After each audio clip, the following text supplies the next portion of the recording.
Redside Interviews, the electronic music podcast with your host, Christian D. The podcast that brings you exclusive interviews with electronic musicians from all genres. Hear about their history, equipment, influences, opinions, and what's next in their world. Stay tuned.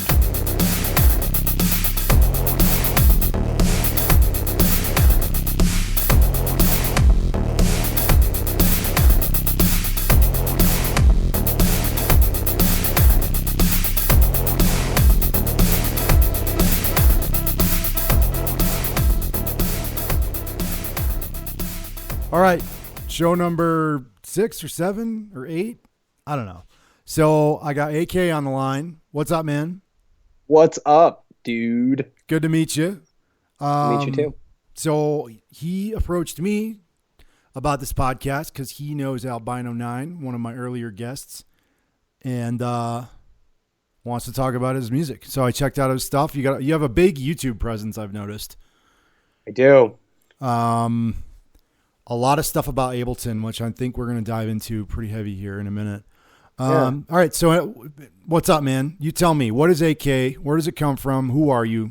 Yeah, sure. Totally. So, it's interesting. So I've been a musician like my whole life, right? I started playing piano when I was a kid because my parents said you need to have an instrument. And then when that became not interesting, it was actually interesting for freshman year, I got cut from the baseball team and I was distraught because I was like, how am I going to meet women? Like, what is this social life? Right. And then they got me, actually it was for Hanukkah that year. I got an electric guitar, a Yamaha Pacifica, which if there are any guitar players out there, it's a piece of shit, but I loved it.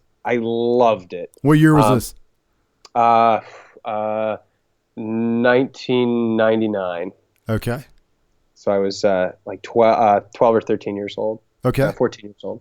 And I fell in love with Jimi Hendrix and Trey Anastasio and like whether it was jam music or rock and roll. I loved guitar music. I loved virtuosic stuff. Joe Satriani, Steve Vai, and I inundated myself with like learning that type of technical sound. Yeah. I spent years and years and years just like woodshedding and getting chops so that when I, became a big bad high schooler as a junior and a senior, it was all about playing in rock and roll bands and being like the best guitar player I could possibly be. Already just above and beyond, I imagine, right? Because the amount of work you put into it. Well, what I didn't realize is that all that time spent with piano just made, my ear really tight. It made my foundation in music theory just present, which I know a lot of like new producers don't really have. And I feel extremely lucky to have that, but I can't appreciate it, right? Because I don't know what it's like to not think about, am I major, minor key? Like what's the third? Like how am I moving through the series of notes in the scale that I'm in? And so for me, music was like my social outlet. It was like how I defined myself. So because sports weren't going to be the thing, it was like bands were my social outlet. It was how I tried to meet people. I played in a ton of different groups all through high school and college. I'll fast forward to the stuff that I think people are going to be more interested in, which is when I transitioned to like the real world and a job. And suddenly I didn't have money for a car. Yeah, I didn't sadly, have money we all have to do that, right? For new, right? I didn't have money for new gear. And I work as a software engineer. That's my day job in San Francisco, which is a good gig, but it's an expensive city. And, practice space and getting schedules. I tried playing in a few bands out here when I first moved, but it wasn't working. And so it was that year. And I don't like love him anymore. But they do this big music festival in San Francisco called Outside Lands. I'm sure you've heard of it, or maybe you've heard of it. No, I haven't actually. I'm a little bit. I'm behind. I have one friend out there, and I visited San Francisco. The last time it was 1992. Oh wow! Yeah. The place has changed. I was 13 or 14. So yeah, the place has changed. Okay. There's a lot of new money out here, and there's this whole tech sector, which is a thing. And because of that, I think that's why for this big music festival, the big headliner was Fish, which was awesome. And I was super psyched to do that. Uh-huh. But it was also Deadmau5 was like the co-headliner. Oh, yeah. I'm like, what? I had never, I thought electronic music was like either like elevator music or like like ambient stuff. I didn't know that there was this like aggressive sound designy thing happening. Yeah. And I saw Dead Mouse and I was like, holy crap, this is cool. He brings a pretty robust rig, doesn't he? The whole light and sound. I could, there were 80,000 people there, so I was like a mile away. But I remember being moved by that performance. That's cool. And being intrigued and wanted to learn more. I'm an engineer by day, so I was like, it looks like there are engineers who are doing stuff with music. And that was really my foray into the box, into doing music on the box. My frustration with the logistics of like getting band practice together and the reliability of musicians being what they are. It was sort of, it was sort of a no-brainer. So I bought a Mac. I bought Machine. I don't know if Native Instruments Machine was like the first DAW or electronic music thing that I started working with. And I came to it as a musician first. I'm like, okay, this is cool. I can write all these notes and like I can make all these arrangements. But what I realized, what I really liked about Dead Mouse at the time, and then other artists as bass music sort of proliferated as a genre, was the sound design. Was just the sounds that you don't hear in nature that are so fun, that are completely the result of crazy mathematics happening in real time, but at the same time they can be emotional, right? Oh yeah, definitely. And that was the cool thing for me, because music was always very emotional. But when I thought about like house music, and I'm putting that in quotes because I know house music means a lot of things, or techno music, it was like this. It was for the club, it wasn't about feeling or emoting a particular idea. And then there was this thing called bass music. I don't know whether it's neurofunk or technical bass, or I guess dubstep blew up as the popular form of that genre. Yeah. But that bit me. I was bit by the bug, and I've been, for the past 6 years, learning really deeply synthesis, learning really deeply the audio engineering that goes into allowing a bass to be big, which I thought was just the sound itself, but now I'm realizing is all the other things that you do around that bass sound, or that sound design thing that you've made, and establishing good context. And so it was actually kind of a really natural transition, because I'm like, holy crap, I can be so productive. I can sit for 3, 4, 5 hours in the studio and flesh out like a partially finished track. Yeah. And you can never do that in one band practice. I think one of the common things with most solo electronic musicians is that we all had the same background, where we kind of got tired of working with other people. Now that sounds bad. Like maybe we're all just totally self-centered, but I think it's different. It's more of an overpowering feeling of wanting to create and have the control, and to be able to do it whenever you want and paint however you want. Yeah. And no one telling you that doesn't sound good, or we're not going to do that part, or that doesn't fit. And it's very gratifying to create at that level by yourself. So that's how it started. And actually I've shifted, and I'll talk a little bit about that. But just to wrap up where I came from and how I got to where I am today is like, so I started producing songs, and then I started learning how to mix, and then I started finishing songs, and I was really productive. I wrote a full album of original music. That was tech music. That was my first release about 3 years ago. Nice. And I'll have to check it out. Yeah, for sure. I mean, it's far from my best work. I would call it my worst work, but it was a labor of love. I probably spent 400 hours on those 10 tracks. Yeah. And when I had released it, I was, I guess I shouldn't have had such expectations, but the internet is a cold place. Like, no one listened to it. Oh God, man. Right? We'll talk about that. Yeah, and I was like, oh man, I think I'm doing something really unique here. No one cares. Yeah, wow. Yeah, and then nothing. But then something happened. Okay. Then something happened, because I got this comment on one of my tracks, and someone was like, how did you make this? And I was like, oh my God, someone listened. And so I got so excited that I decided I was going to respond to this person with, it's funny, I bet I could find the comment. I don't even remember their name or their handle, but I sent them a personal message through SoundCloud. I was like, you can't do that. You can't talk to people individually on the internet anymore. Yeah, well, so I was like, hey, I like made you this short tutorial video where I like look at the track and I'm in Ableton and then I'm in And what they Massive. do? What they do? They wrote me back and they were like, this was a great explanation. Like, do you make more tutorials? And that was when There you like a go. light went off in my head, Yeah. where if I'm making weird music and I'm not trying to be on the radio and I'm not trying to get signed, I'm just expressing what I need to do for me. Um, and if that's my style, then the only people that are going to care about that is producers who are doing that sort of thing themselves. And so that was sort of an aha moment for me where it was like, okay, forget for a moment that no one cares about your music. Maybe they care about your method. And suddenly that opened a door to being like, okay, make a video that shows 20 things like in rapid succession about what you've learned over the past 3 years using Ableton to make music. You just cracked the nut for so many people in that short amount of time.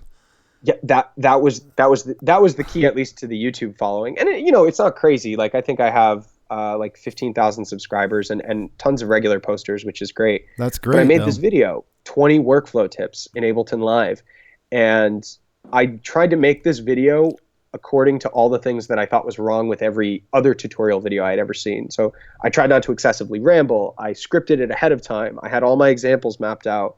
I did, zooms so that you could actually see very. I saw that stuff, and I wanted to ask you about your video editing background as well and how you did that stuff. So the tools are simple. I'm just using a program called ScreenFlow, which is sort of just standard for capturing the screen. And then it has some onboard tools for like making those edits a bit nicer. I've since learned a bit more about video editing and stuff like that. Yeah. And I hate it. I hate doing that work because it's not creative work. It's very much like, what's the clearest, most concise way to present this information? It's like PowerPoint, man. You're putting together a PowerPoint. Oh, I'm an engineer, so I get to write code. I don't have to worry about the PowerPoints, right? Nice. but that was the thing. I'm like, okay, this for me is going to be the hard work that I need to do to get my music out there, because the response to that video, it was insane. I was just getting tons of subscriptions and people were like, hey, do more of these. Like, hey, can you do this for Massive? Like, hey, can you do this for FM8? Because those were the synths, I guess, at the time that everyone was using. And I stayed the course. I said, no, I'm going to present things that I know and I've learned through countless hours of trial and error. I'm not just going to like take requests, because then suddenly I'm not in control, and I'll find myself working on things that I might not want to work on. So that's actually played really well. So I did a couple of follow-up videos, 10 tips for arrangement mode and then 10 tips for session mode. Yeah. Because Ableton has these two different paradigms for creating music. And so that's how I got the YouTube following. And that's how I realized that my primary listenership was producers who were trying to do the same thing that I am. Yeah. That was very inspiring to me, actually. Yeah, that's great, man. You found a niche. I think so. Yeah. I think so. We're getting there. Somebody told me that this podcast is kind of a niche, but I don't know, man. I just put it on SoundCloud, so we'll see. We'll see if it, takes off. And it's like, if you enjoy it, and see, that's the thing. You find a way to enjoy it. I mean, the cool thing about this is we don't know each other. I mean, now we do, but like, you're meeting new people as a result of mutual interest. And that is originally, I think, the most virtuous reason why we invented the internet, was to make location irrelevant so that we can connect to people all over the world, right? Unfortunately, a lot of it's gotten lost. And especially like you said earlier, so many people are making music that it's and I had this discussion with my last guy that I interviewed. It's so saturated now. Electronic music is just so saturated. There's so many people making, and there's so many SoundCloud presences and, people on Beatport. It's unbelievable. Yeah. So. Which is it's a blessing and a curse, because on some level, like, music didn't used to be, and if I'm thinking like way back, music was not a profession. It was just something that everyone did. Music was like tribal knowledge. Like, part of being a citizen was knowing the songs of your town or your region, whether we're talking about the US or even well before the US even formed. And so I think we're getting to this point where it's easy enough to try or to get into music that everyone can make it, but that doesn't mean the quality comes up at the same time, right? And so the problem that I find is there's so much crap which I don't blame people for making crap. You have to make crap. You have to make crap for such a long time. But it's just in everybody else's faces like that. It's just right there. Yeah. Yeah. That when there's something really good, and when I find something, and it happens all the time where I have people message me and they're like, yo, check out my stuff. And I'm like, oh my God, this is amazing. This guy's a genius, or this lady's awesome. And they have like 3 plays. And I'm like, I'm sorry that the world sucks and you're going to have you're fighting an uphill battle. Yeah. But exactly. it's a double-edged sword of the proliferation of music, I think. It really is. And the whole label thing has really changed. I mean, the word in itself, a label now, is almost like non-existent. I mean, a label. Have you ever been on a label? I'm curious. Yeah. And back in the day, it was a big deal. It was a big thing. And now I'm like one of those old guys who is outdated and being outsmarted by people half my age. There's 20-year-old kids right now, half my age. I'm 40, and they are outsmarting me. No problem. Good for them. I mean, they're making great music and they're ahead of the power curve, because I am not listening to the same thing they are. So what I'm getting at is the label thing. There's labels now run by these people who are probably some of them in college and stuff, and they're running very successful digital labels. And I send them my stuff, but I can't even stand out. It's just another person mixed into the sea of electronic musicians. Yeah. And they're like, oh, this doesn't sound enough like, or this won't sell, or I'm done with this. Oh yeah. I'm noticing is all these labels are very, very niche. They're very specific in the sounds they want. And it doesn't really, anything outside of that doesn't really flow. So, I mean, I can't get mad at it. It's just the way our culture has advanced with this, specifically with electronic music, and where it's going. So, yeah. I mean, either I adapt or I, don't progress myself. Well, there's that. I mean, so I did the I'm searching for a label that's going to publish my stuff and help me reach more people. Cause that's really, I mean, I get that way back in the day, the label provided resources to like record stuff, but like, I don't need that. Like, we don't need that. We are productive on our own. And that's what's amazing about the tools that we have. But at the same time, all that time wasted on submitting my stuff to labels and making a press kit and getting no. Well, maybe, but we'll let you know in a couple weeks. Yeah. I was just forget it, man. This is time I could spend on music. And once I turned that corner, there was a change in my personality, or there was a change in my confidence about my music, because I was just like, I'm not doing this for fame and fortune. I'm doing this for love, because I love music and I love the ability to create. And so why should I define my success based on other people's metrics, other labels' metrics? Yeah. And that turn really helped me. Because crap, I released an album a couple weeks ago. It has the most popular song has like a couple hundred plays. Nice. And I'm proud of that. Like, I'm proud of that. That's man. Great, man. Where is it? Talk about it. Yeah. Okay, cool. Yeah. So it's an interesting, it was an interesting project because, I told you I'm an engineer. That's my day job. Yeah. So I write a bunch of code, and throughout the process of learning a lot of the tools, I'm realizing that writing code and making electronic music are not so different for someone who does both and is able to see this connection. And so I wrote this album called Function, which itself, each of the titles are source code of a program that I was working on that does something kind of interesting. So it's a concept album, and you can imagine that writing programming languages as your titles for your tracks and albums does not play nicely with the internet SEO stuff, because I'm not fitting the mold of what they expect for a track name or anything like that. So where is it right now? It's on SoundCloud. It's on SoundCloud. At the top of my page. And are they all downloadable tracks too? They're all freely downloadable tracks. Nice. And so AK Function, right? Just like it sounds, Function? Function. Well, yeah, Function, and then it's parenthesis and bracket sign. I'm soundcloud.com/AK-tunes, because that's what I could get. In whatever format you distribute this, I'll make sure to give you a link so you can link to it. Okay. But yeah, the cool thing about it is like it was a concept of fusing this thing I do during the day and this thing I do during the night, Yeah, and absolutely. having something that is very cerebral connected with something that's very emotional. Because we don't think of programming computers as being an emotional activity until that's what you do, and then it is for you. Yeah, well, you have to bridge that because that's what you do, right?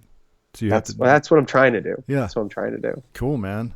Well, good stuff. I mean, you should be proud of that. You should be proud of it. No, I know you're paying with that whole label thing with the no's and maybes and keep trying, man. Send us the next thing you do, and then you send them the next thing, and they're like, yeah, it's still not quite there. I'm like, come on. Because that's time that you could spend working on music exactly. or listening to other people's music, you know? I think it's a balance. It's a balance because I recently did the same thing. I did a very aggressive internet search and label, submissions thing, to a bunch. And I did get a lot of good feedback, and I did meet some cool people. They didn't want to put my stuff out, but I did make some good contacts. And, it kind of it still, I think, opens some of those doors. You're getting your music heard by people who are into it, and it sticks in the back of their heads. So I think it's a balance. I think you're right, though. You do have to don't totally spend all your time. So if anybody's listening to this, don't spend all your time looking for those internet labels or those major labels to put your stuff out. It is a balance. Spend time making your art and perfecting your craft. Yeah, you already have a mountain to climb. Yeah. Right?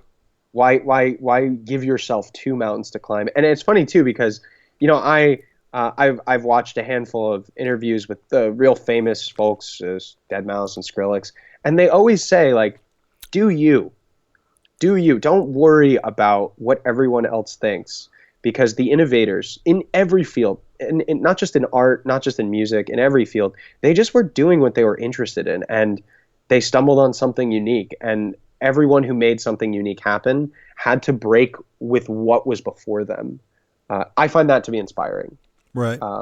So that's what I'm going to keep trying to do until someone tells me to stop. Right. We don't know what we don't know. It's a really good point. Just do you. Do what you want to do. So what do you want to play, man? Before we go any further, I like to, around this time in the show-ish, I like to play something. Okay. So it's really you up want to play you. one of mine, or you want to play something else? No, one of yours, absolutely. So okay, you pick. Yeah. What do you want? Is it cool if it's a remix? That's fine. Yeah, cool. I'll chat you a link real quick here.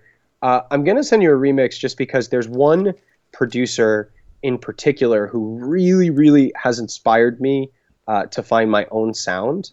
His name is Mr. Bill. Do you know Mr. Bill? I know the old Mr. Bill from Saturday Night Live from the 70s. Yeah, this is the new Mr. Bill. Okay.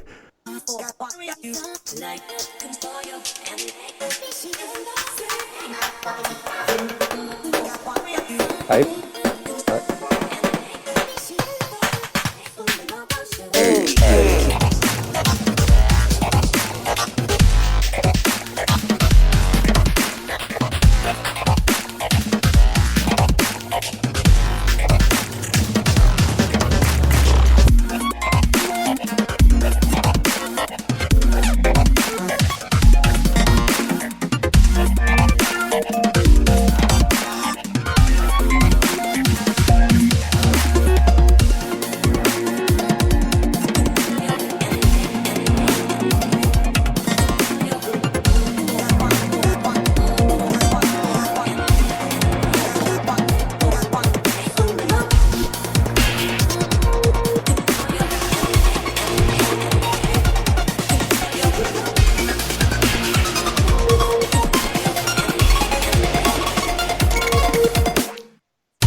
Wow, good stuff, man. Yeah, I couldn't hear it, but you liked it? No, it's great. Oh, something's still playing here.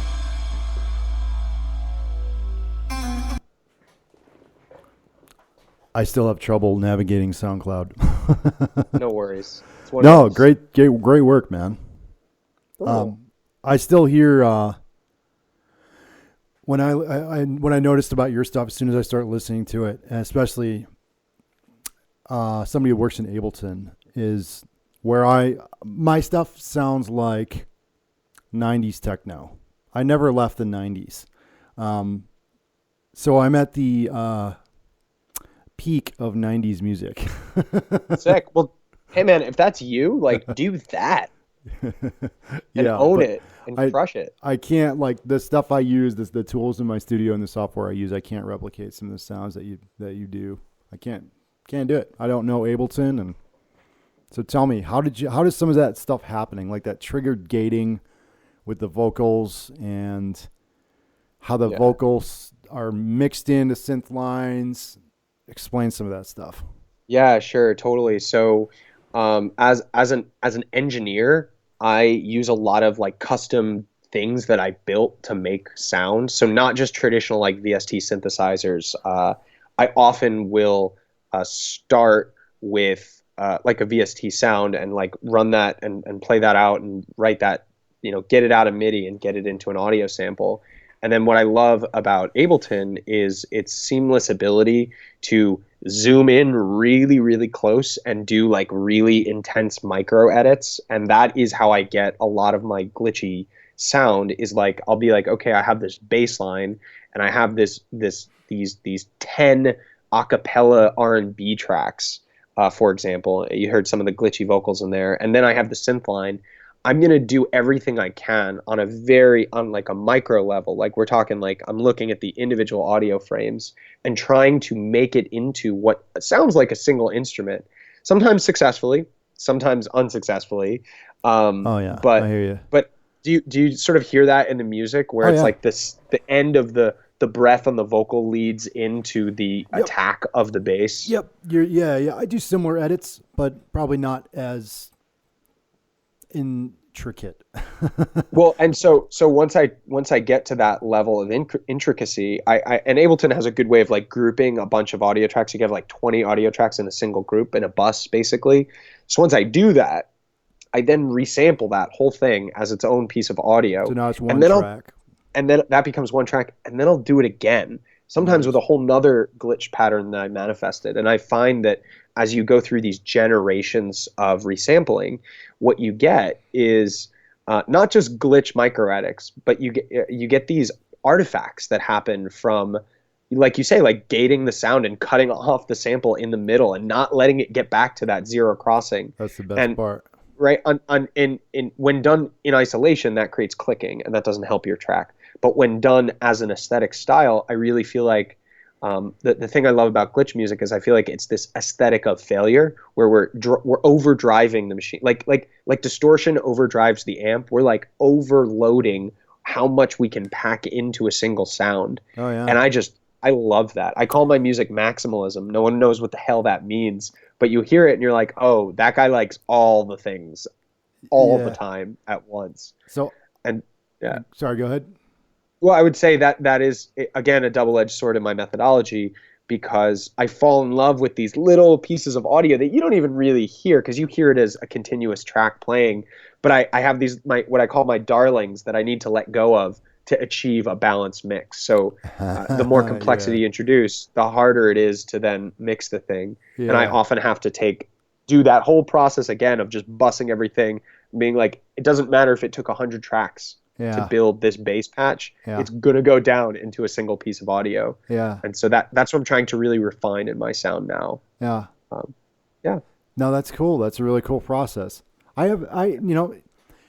Things change, technology changes, software changes, but a lot of this creative process for good electronic music doesn't change. A lot of those things have been the same. Resampling.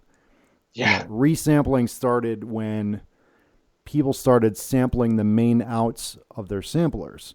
Yeah. One of the first samplers that did that was the ASR-10 from Ensoniq. You could sample the main outs. So you would just do that. You could have a sequence playing. You could have a bunch of stuff playing and say sample the main outs and now put that, on its own voice. And now you've done exactly what you just said. I took everything, I squashed it. Now I've got this one piece. Now I can edit all that stuff as one piece with the same parameters. Yeah. And reproduce that method as many times as you want until you get something, you're happy with. Yeah. One thing that I think has changed is the vast array of things we can manage because computers are so much faster. So for example, and this is a little preview to any of my YouTubers who are listening to this, I'm going to release a tutorial on a program that I wrote. It's only for Macs right now, Macintosh, Apple computers, but it basically allows you to make a random selection of any number of audio files in your folder, but to do so at randomly. So like you have this sample pack, right, that has like 300 or so, rim shots, for example. And, there's that process of listening to each one. It's like, I like this one, I like this one, I like this one. Yeah. Imagine for a moment if you could just grab at random 50 of them, drag that onto an instrument and have a single knob that cycles through all of them. So you have the ability to leverage like the entire sample pack in a single track that is just your rim shot. And it's random. So the key to my workflow trick is that you could do this manually. You just have to manually select each one and like hold command and not screw up your selection. We've all had some moment where we like spent 5 minutes making a selection and then we screw it up and we have to start again. The power of this is that right now it's just with randomness, but maybe I could do it by key or by any metadata that's on the track. That's why I'm looking to expand it. It allows you to make a selection of many things much quicker. So all that great drag and drop functionality in modern day DAWs can be leveraged without having to deal with like the file browser in your DAW. You could just have the file browser like the Finder on Mac or I guess it's Explorer in Windows. Yeah. I apologize if that's a little convoluted. Do you sort of get the idea, though? You. Yep. Yeah. Definitely. It reminded me of something I did a long time ago with one of my first samplers. Actually, my first sampler. Mm-hmm. So it was called a Roland S550. And I know of it. It was. So I bought it without knowing what I was getting into. And turns out when I bought it, there was all these accessories. I put it on layaway. Remember layaway? I know of it. Yeah, I put it on layaway at this famous guitar shop in my hometown, and turns out there were all these accessories. There were all these floppy disks that went with it, and there was a big manual, and there was a monitor. And you couldn't do this thing. You couldn't edit or use it without a monitor. So they lost all the accessories before I picked this thing up. So I picked the thing up. And to make a long story short, I spent months trying to figure this out. I went and got an Apple IIc monitor to work with it. And I ordered all the discs in the manual from Roland. That was another $150. Thanks, Roland. And so anyway, you could load up all these samples on different MIDI channels. You couldn't load up very many. There wasn't very much RAM in this thing. I don't know, probably 4 megabytes of RAM. And you could see them on the screen. It was like a really generic, old school GUI, and so this thing worked with a proprietary mouse that you had to buy from Roland. So when you played a MIDI sequence, you could go to that screen with all the voices, and what I realized is I could move the mouse. There was no latency whatsoever. I could move the mouse, and as I was playing the MIDI sequence, it would change the sounds. Yeah. And I'm like, wait a minute, what if I sequence some basic eighth note or 16th note arpeggios, just random, quantize them to the 16th and just play them behind something else that I like, and then move this mouse randomly and see what happens.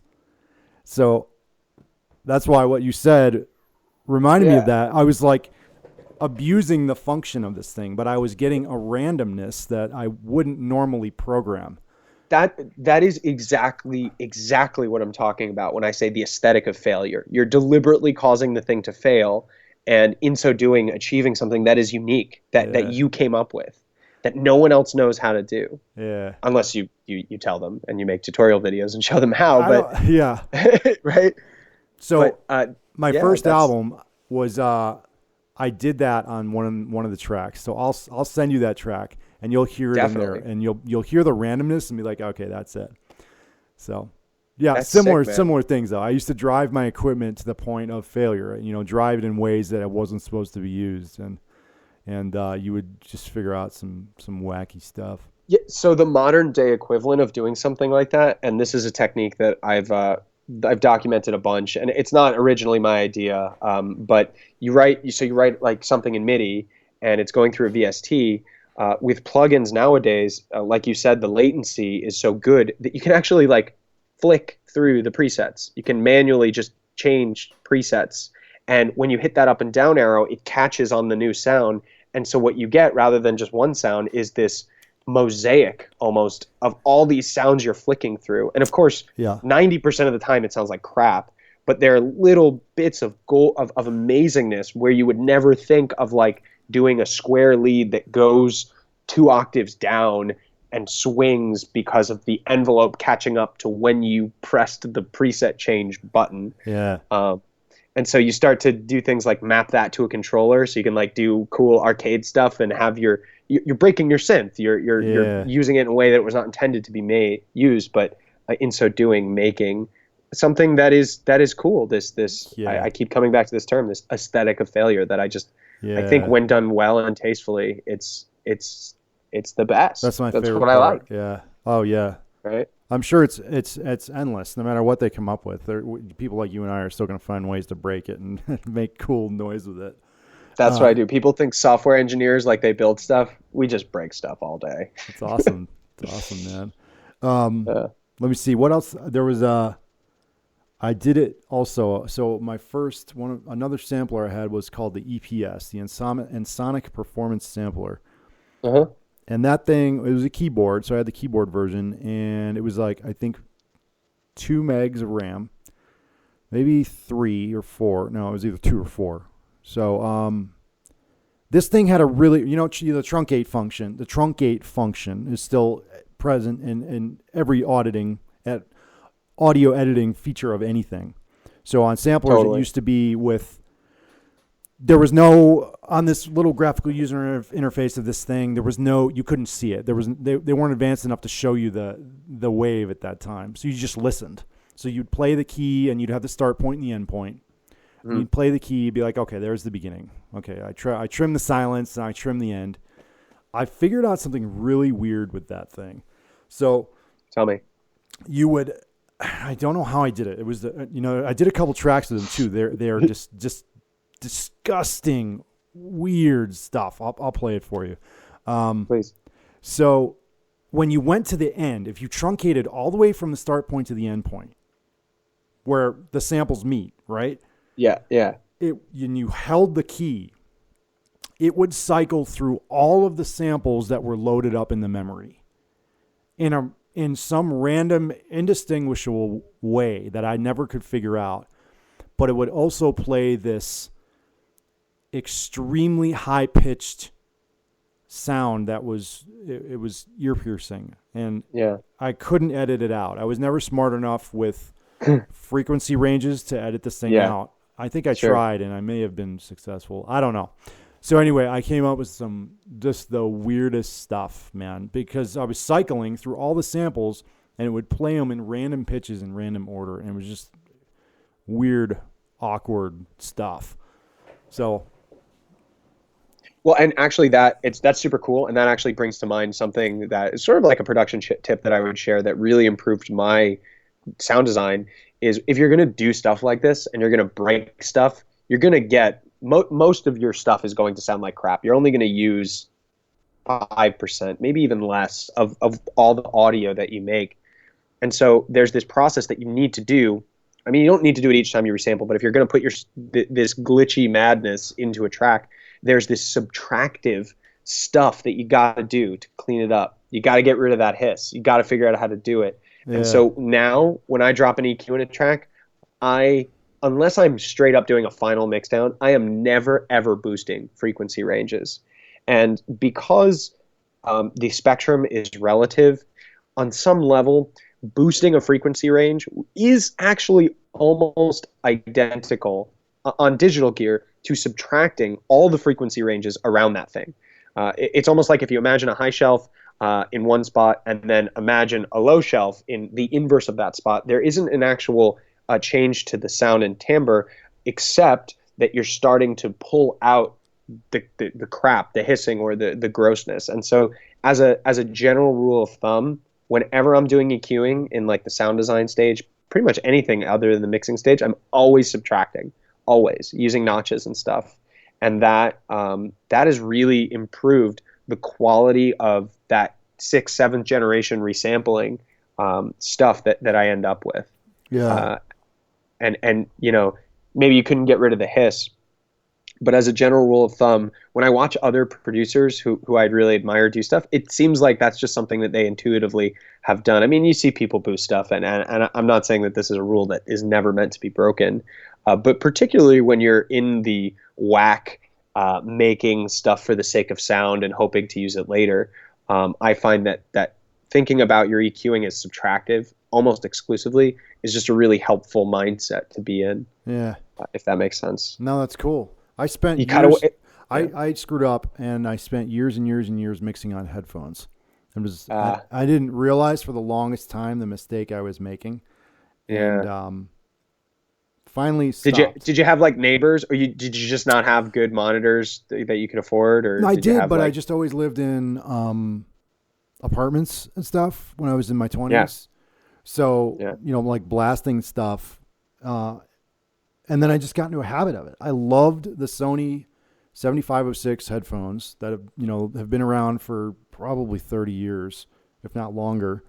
And I just got glued to them. And that's what I mixed on for the longest time. And that's the problem, right? Because like it is important that you love your gear and you know your gear, but it's also important that your gear is accurate, not good sounding, accurate. And it did also take me a while to make that distinction, because for a while I was using, consumer grade speakers that sounded great as my studio monitors, but all my mixes sounded terrible because they were adding frequencies that were pleasing to the ear. Yeah. And so my tracks were deficient in those frequencies. Right. And if you don't know what to look for with that stuff. Like what? Of course not. There's a spec sheet that tells you what is being boosted on this stuff, but nobody ever looks at that stuff. No one looks at those things. Yeah. Until your mixes sound like shit for long enough that you're like, I got to find out what's going on here. Like, there's a high shelf.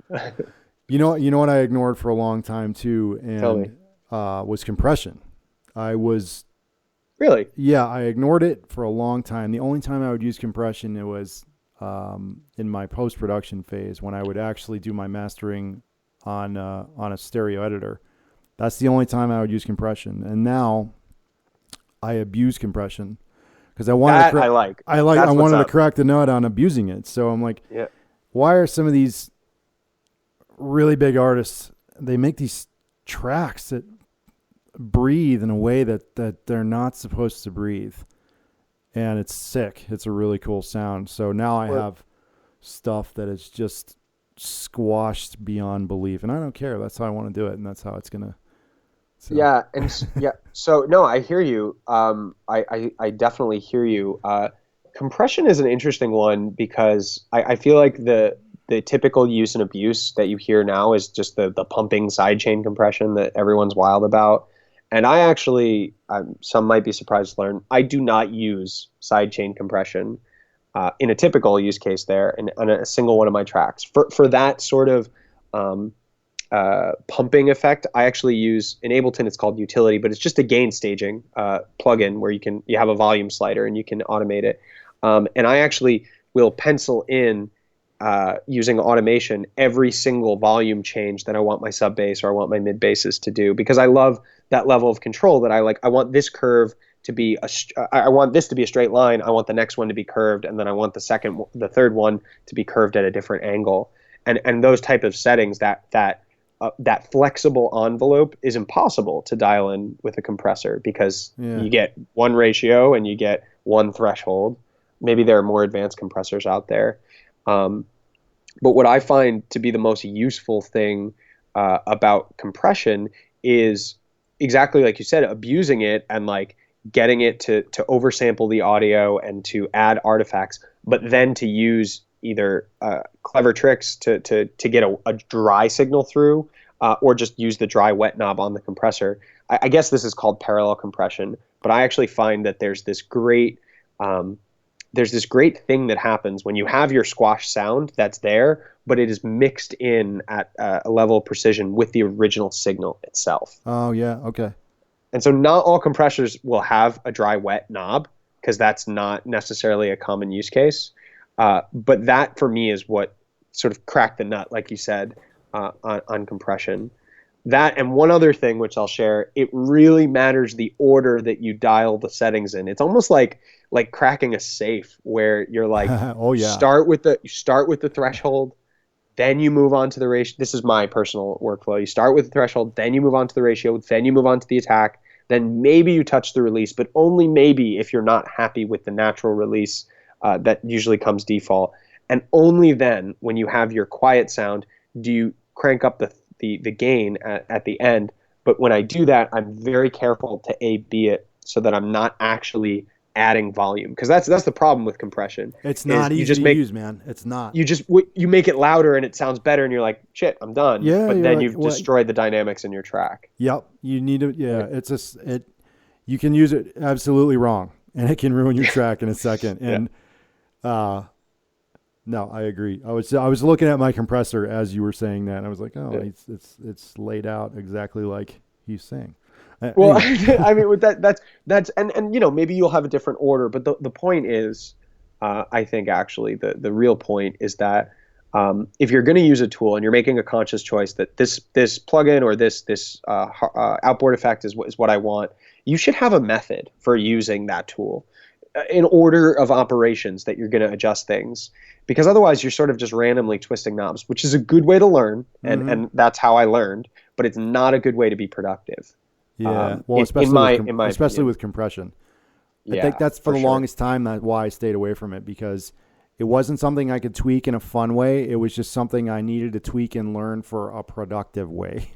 Yeah, sure. Yeah, sure, totally. So yeah, that would be my advice for anyone. If it's the first time you're looking at effect, try all the knobs, right?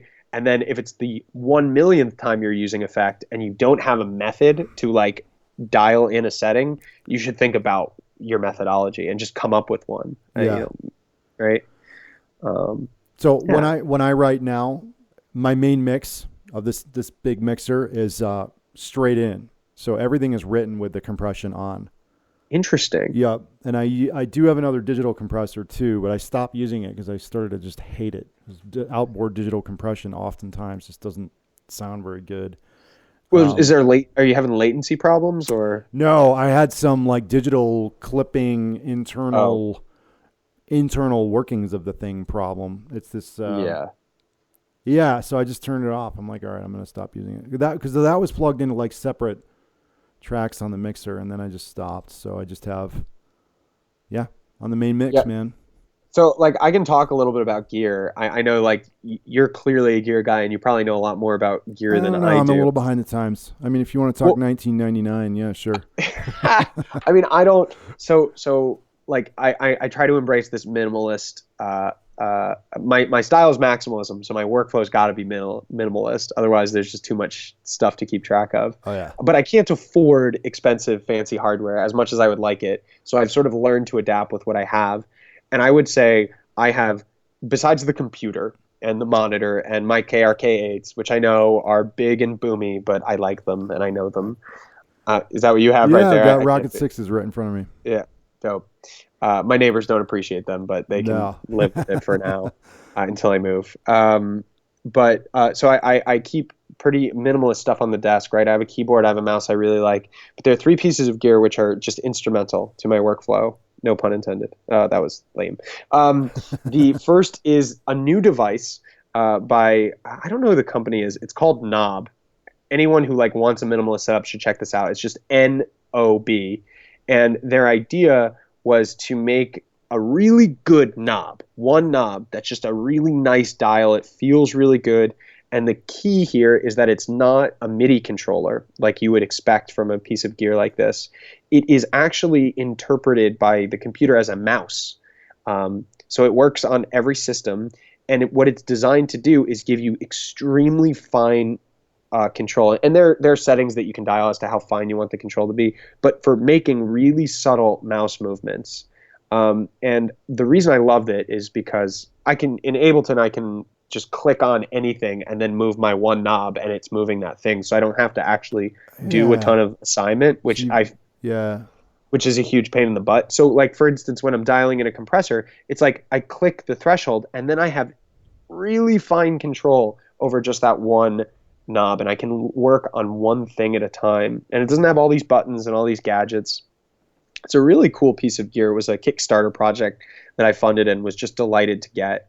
Because I used to do that stuff like with my mouse and I would go too far and it just didn't feel tactile enough. Mm-hmm. So, one knob to control them all is huge, especially if you like end up creating this really complicated instrument and you map a bunch of things, a bunch of parameters in your synth to one knob that you would just do to like make a cool and interesting modulation.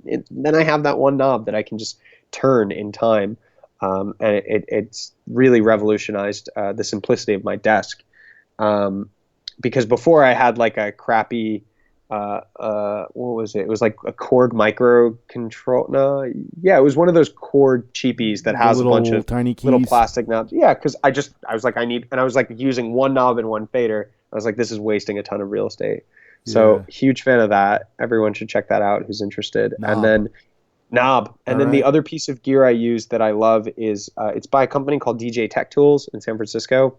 It's called the MIDI Fighter Pro, and that is a traditional MIDI controller. But what I love about it is they took the arcade buttons from the Neo Geo, like the old school video game, like that you would play in the movie theater, like not like the game consoles, like Street Fighter, Mortal Kombat, that type of shit. I own a Mortal Kombat 3 machine. It's not in my it's not in my house. It's at my friend's house, but I do. Respect. If we knew each other in real life, I would love to take you on. MK3 is my jam. Really? Oh yeah, careful man. What you say, man.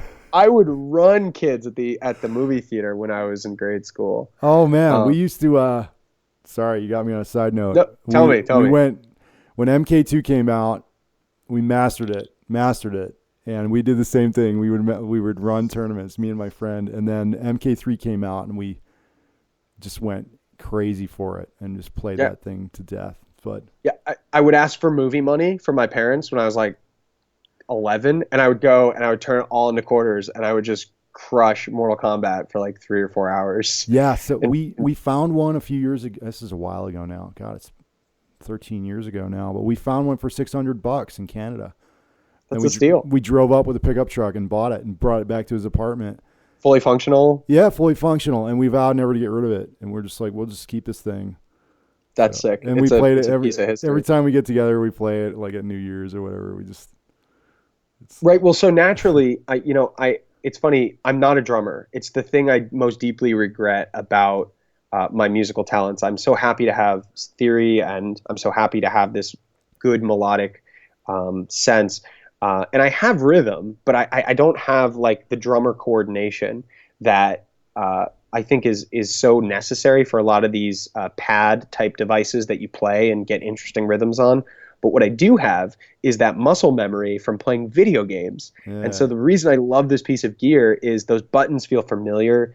And so what I often end up doing, as we talked about resampling, is I'll use this little thing in Ableton, which is, I think it's classic, where it takes any sample and just puts a little chunk of it on each button. And so then I feel like, it's not like I'm playing video games, but that tactile feel of those old school video game buttons. Oh, I miss it. Yeah. It sits right into my production workflow. So that's the gear I use. I mean, none of it is outboard. it's all assigning stuff in the DAW, but it's why it works for me now. Dude, I mean, you get deep. I mean, that track we just played is deep. So, I mean, that's the way it is now. Everything is so much you can do. I got to learn it. So I'm probably going to be one of your subscribers here soon. I need to learn that stuff. I would love nothing more than to see you on my YouTube channel and, hit up a tutorial that's interesting. If you chat me, I'm pretty good at answering back. And now I know you, so I'll definitely give you some help if you have a question. Cool, man. Is there anything else you want to say before we wrap this up? One thing. Sure. We talked about being productive by yourself. I've been doing that for 5 years. I'm starting a new project, which I'm thinking of it as sort of like a collaborative endeavors. Oh, yeah. I did see it. Talk about it. Yeah. So what I did is I spent probably about a weekend just making drums. And I made drums in like 10 different styles. And I did a quick, it's just like 3 or 4 drum patterns for each project. And I did a quick screen capture, posted that on YouTube. And I was like, hey, like YouTube subscribers, friends, fellow producers, like use these drums, use them in your own productions, or like send me what you do with them. And if it's good and it's a good fit, like we'll workshop a track together. And that's one thing that I do love about electronic music and the tools nowadays is like I can work with people who I'll never meet. And we can share this conversation in the context of a track that transcends language and transcends all of the politics and race and all the bullshit of our world, so to speak. But what I love about this project is that it's finally got me engaged and challenged with genres and styles that I never would have otherwise been producing. So if you're listening to this and you made it to the end and you're inspired by this type of thing, check out my YouTube channel. It's like on the top. There's this whole playlist of 10 different drum sample arrangements that you can listen to and try something. I mean, use it in your own stuff, send it back to me, and maybe we can workshop a track. I have about 4 or 5 collabs going right now, and all of them are turning out great. I can't believe the quality of producers out there who are just down to spend 5 hours on a track with me. So I'm grateful for that. That's cool. That's a really good idea. I saw that. I was like, wow, that's a pretty creative way to just say, instead of seeking people out to do collaborations, you're just like, hey, I'm doing this. If you want to be on board, just jump on board. Yeah. And, people send me stuff that's not great. And I write them back and I say, this is like not where I'm at in terms of quality, but like use this stuff, like use my drums, like forge ahead with your track. And so it's been a really positive process. Even if I'm working with, I get something back from a beginner or someone who's just starting, because, as I was so thankful that Mr. Bill was like, yeah, here are the stems, do something with it. I'll totally listen if you send it back to me. So too, do I want to sort of pay that forward and say, like, now I've come, 5-6 years later, I want to make stuff available for people to improve their art and sort of hone their talents. So it's a project I'm passionate about, and I appreciate you giving me a moment to talk about it. So I promote this on my Facebook page, and I'll mention that as too in my blurbs about promoting this. Do tell again though, what is the link for that? So the best way to reach me is aktunes.com. Straight up, aktunes.com. That is where all my things are linked to. SoundCloud is ak-tunes, but aktunes.com will get all you one word, aktunes.com. You got it. Too easy. I'll check. Yeah. Okay. We're getting there. What do you want to wrap up with? What track? I like to wrap up with a song too from the artist. Yeah, sure. All right, cool. Let's do something off the new album. How about this? You give me an emotion, and I'll give you a track. Sorry to put you on the spot. No, that's all right. That's all right. Let me go back to work about 8 hours earlier. Frustration. Oh, I have just the thing. All right. Let me hit the link. This is off Function, off that new album. It's the second track, actually. Okay. And like, I don't even think you could name it. It's called This Dot Prototype accesses an array called name, which equals a function. You're just like, what the hell is that? It's like code stuff. But that's right? the name of the track. Nice, man. All right. So we'll wrap up with that. Check out his stuff, AK, at aktunes.com. Let me correct myself. Just aktunes.com. He does tutorials for Ableton.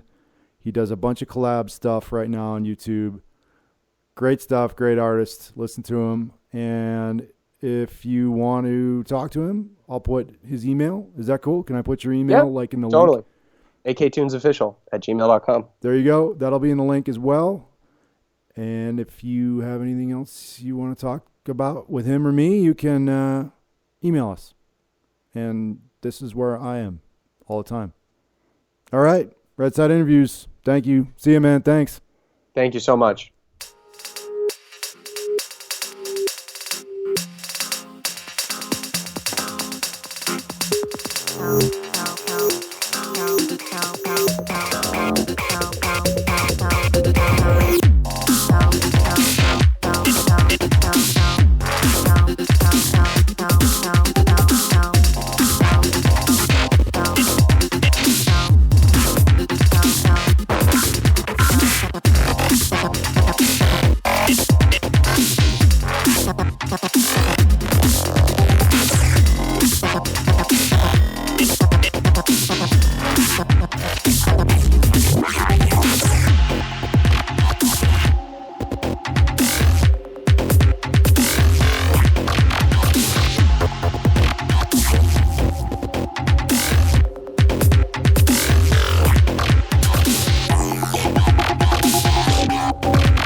No.